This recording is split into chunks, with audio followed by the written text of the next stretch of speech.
Mikafaliana trano tompoko lasy tompoko vavy no iantranono fandarina fantaro ao tokantranontsika tsirairay avy amin'izao ora sy fotoana izao. Miaraba tompoko lahy, finaritra tompoko vavy.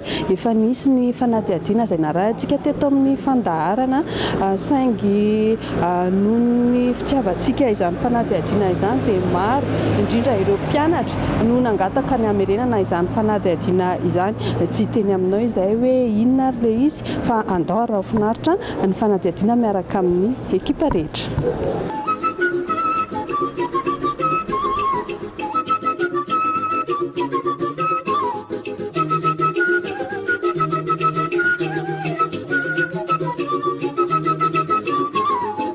Isitaka kely an'Andrenivohitra isika ato anatin'ny fandaharana. Ambohimanga Rova no ahalalany maro azy. Toerana manana ny lanjany sy ny lazany ary ny maha-izy azy.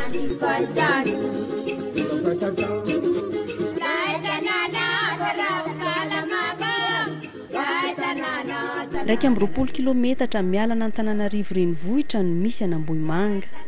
Manan-karena izy raha tsy resaka afa-tsy ny mahavakoka iraisan'izao tontolo izao azy sika.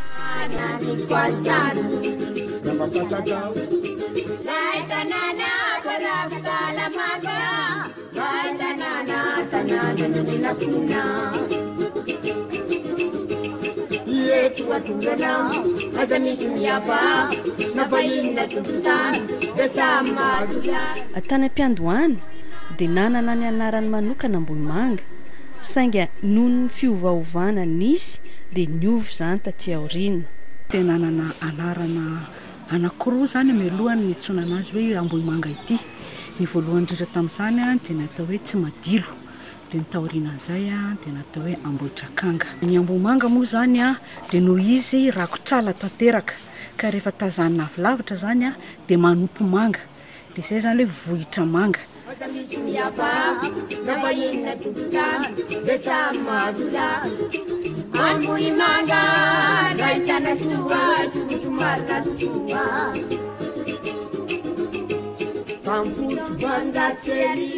Raha tantara tany amin'ny taonjato 520 tany no nanomboka nisy mponina voalohany teto Ambohimanga.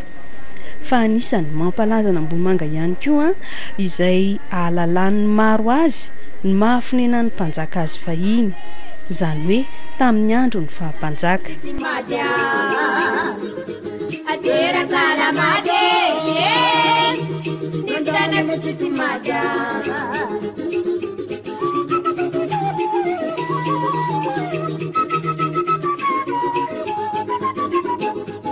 Koa satria fonenan'ny mpanjaka no hiteto, tranona mpanjaka dia manana ny mampiavaka azy amin'ny tranon'olon-tsotra izy, na ny tao-trano zany na ny tanàna.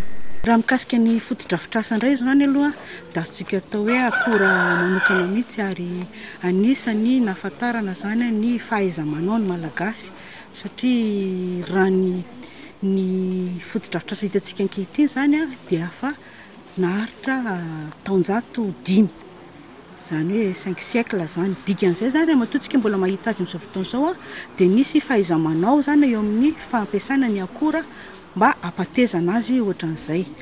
Dia tao moa zany ny ataontsika hoe ny fetatany izay tena nampiasana miaraka amin'ny ireo fangaron'ny akora rehetrarehetra zany ahafahana ny tahiry ny tazona izay fahatezana izay. Rehefa miresaka rova moa zany tsika dia ny tsara fantatra zany misy singa maromaro zany ny mandrafitra ny atao hoe rova.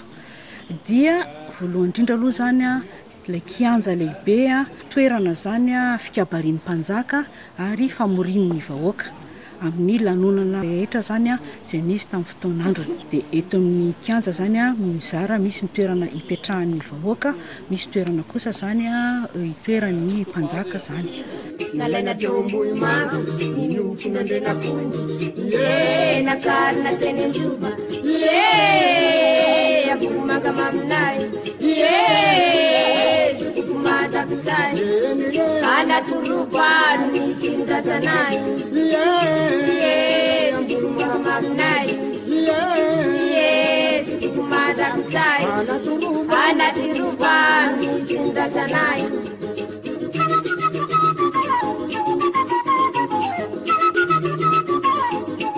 Fa ankoatr'izay, toerana manan-karena zava-maniry ity toerana ity, ka anisany maro anisa ao anatin'izany ireo atao fanafody izay nisy hatramin'izay ka hatramin'izao, ary efa aranty ato amin'ity tahala zava-maniry ity ho an'ireo tsy afaka mitety ny ala nanomboka tamin'ny taona 2012. Io ihany koa ny hazon'ny mpanjaka. Raha ny vohitra Ambohimanga ny resantsika zany dia rehefa natao ny fanisana ny rahana tamin'ireo manam-pahaizana mikasika an'izany dia ahitana zany eto ataontsika hoe 230 karazan-kazo tsy fahita fa tsy eto Madagasikara ihany. Fa raha miresaka hazo ihany koa zany tsika dia ny tsara faritina ihany koa fa ny tanànan'ny mpanjaka moa zany dia misy foana zany ny ataontsika hazon'ny mpanjaka. Dia toy ny amotana zany tsy maintsy hitantsika foana zany hitantsika eto amin'ny kianja moa zany izay amotana izay.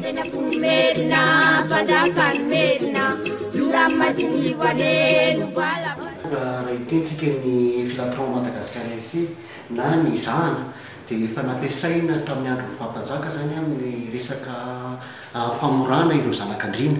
Izany hoe izy io zany dia manana ataontsika hoe vertu ilay asany ara-medikaly zany nentina nampiasaina tamin'ny famorana ireo zanak'andriana.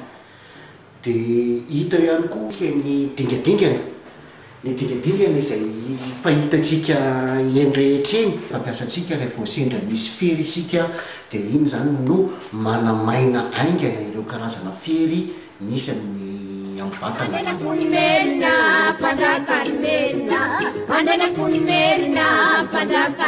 Ity hasina ity aza moa izay efa teto hatramin'izay ka hatramin'izao.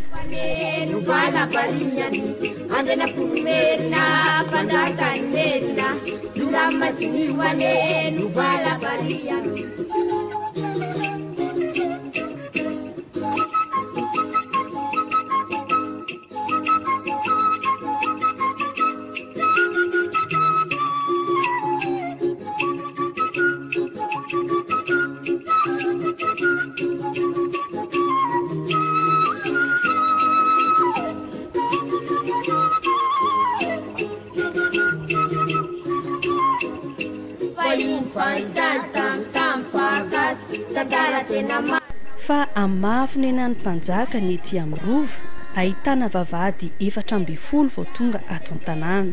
Ny fito voalohany namboarin'ilay mpanjaka voalohany andre tsy mitovy amin'ny andriana.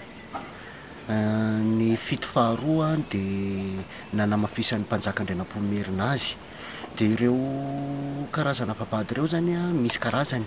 Ao ny vavahady voajanahary, dia ao ihany koa ny vavahady misy tafo, dia ao ihany koa ny vavahady tsy misy tafo. Ny mampiavaka azy dia saika mifanao indroa-metaona zany ireo vavahady ireo, manodidina ny vohatra mihitsy.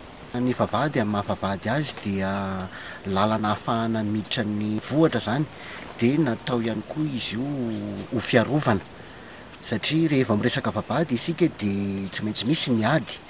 Dia ny ady vory zany izay misy hatrany amin'ny ataontsika hoe 30 metatra ny alalany. Dia ny vavahady zany no anotokana ahafahana mifamezivezy, izany hoe tena natao iarovana ny vohatra iray manontolo mihitsy zany ireo vavahady ireo. Raha miresaka ny avy any avaratra isika dia midika tanteraka mihitsy fa fiandrianana no resaka. Saika natokana ho an'ny Andriamanjaka daholo zany ny vavahady avy any amin'ny avaratra.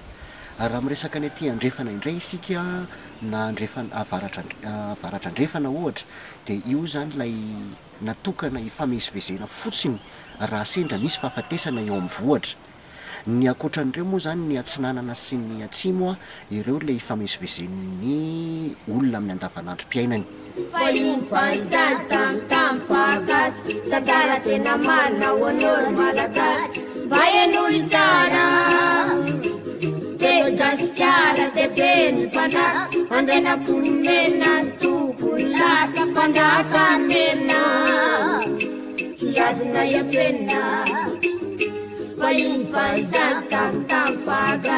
tantara tena marina hoan'olo malagasy.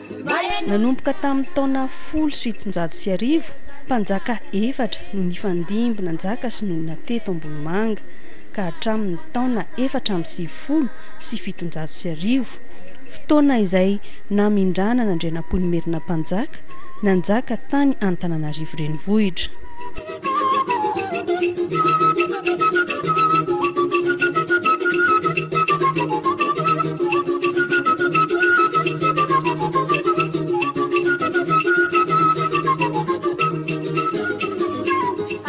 Nanomboka teo ka hatramin'ny taona 770 sy 700 tsy azona le ity toerana ity, izany hoe tsy azona le ity Ambohimanga.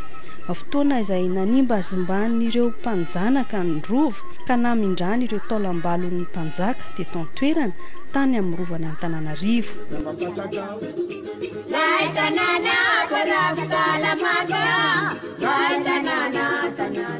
Na dia teo aza nefa izany rehetra izany dia mbola mitoetra ao am-pon'ny malagasy mandraka ankehitriny ny fanajana ny hasina sy ny fomban-drazana ety Ambohimanga. Ambohimanga nahitana soa totomarina totoa. Tapitra ny fanadihadiana teo saingy mbola itoy izany amin'ny herin'ny an'ito izao ka hoy izay hoe aza misaraka amin'ny fahitalavitry ny televiziona malagasy sy ity fandaharantsika ity. Raha misy mahalinanao kosa na etaeta dia aza misalasala miantso io antso amin'ny telefona io. Ankoatr'izay eo ihany koa ny pejy-ny Facebook sy ny YouTube ahafahantsika manaraka antsakany sy andavany ireo fandaharana efa nifandimby tato anatin'ny fantaro fanadihadiana maromarona kokoa. Manome fotoana antsika indray ary ho amin'ny herin'ny an'ito izao ho any Ambohimanga hatramintsika. Veloma tompoko.